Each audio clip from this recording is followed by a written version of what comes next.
So today we're going to talk about Dr. R, who is a veterinarian, and she came to us when she was only 35 years old in California.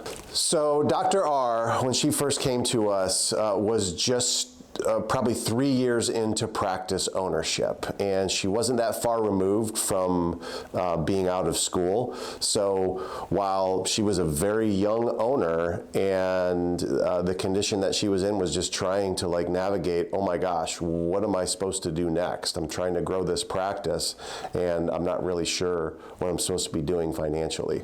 When Dr. R came to us, like a lot of new owners, when we looked at the finances of both the household and the business, here's what we saw.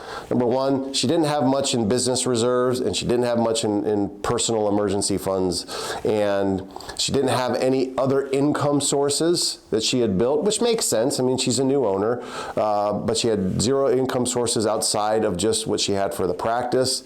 I think the worst statistic, though, was her debt to assets ratio. She was almost 150% leveraged when it came to her debt because of the fact that she had to acquire her practice and then she had a significant amount of personal debt. So it wasn't a good situation that she was in, but she was very able and she was really dedicated to growing her business. Dr. R's emotional state when she came to us was a little mixed. I think she was definitely fearful about the future because she knew that she was there was no margin for error in terms of what she had. And with the amount of debt that she had and the challenges of trying to be a practice owner and growing a practice and not really knowing what she was doing, I think that all added to the anxiety that she had that when she first came to us. So the solutions that we provided for Dr. R, the most important one was that we were there to answer questions for her. She had not a lot of experience when it came to managing personal and business finances, and she just needed someone that she could bounce ideas off of, who had seen the experiences of other veterinarians that were in her condition, and to know that we had her back, that we were going to hold her accountable, that we were going to get her on a system where she could start doing some of these basic things like building reserves and creating other income sources. But most importantly was that if she had a question, if she had a problem, that she could call her advisor and know that they could work out whatever the issue was. The obstacles that Dr. R faced as she was going through her financial journey, and she's still not anywhere close to it. She's still a very young owner, maybe only 5 years into ownership.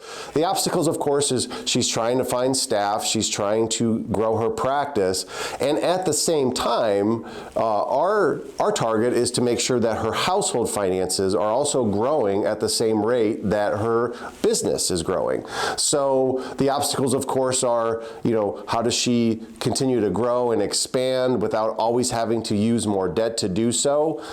So we really formulated a plan and a strategy for her so that she could see that her household is being taken care of, and at the same time, she's able to grow the practice to the level that she wants to get it to. Today, we're really proud of the progress that Dr. R has made.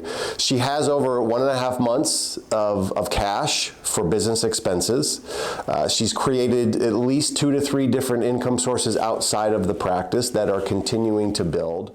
But most importantly, her debt to assets ratio has went from 150% down to 37%, which I think is the statistic, if you asked her, that she's most proud of, and the one that makes her feel the best, because now that burden of debt she can see is not as burdensome as it once was when she first started.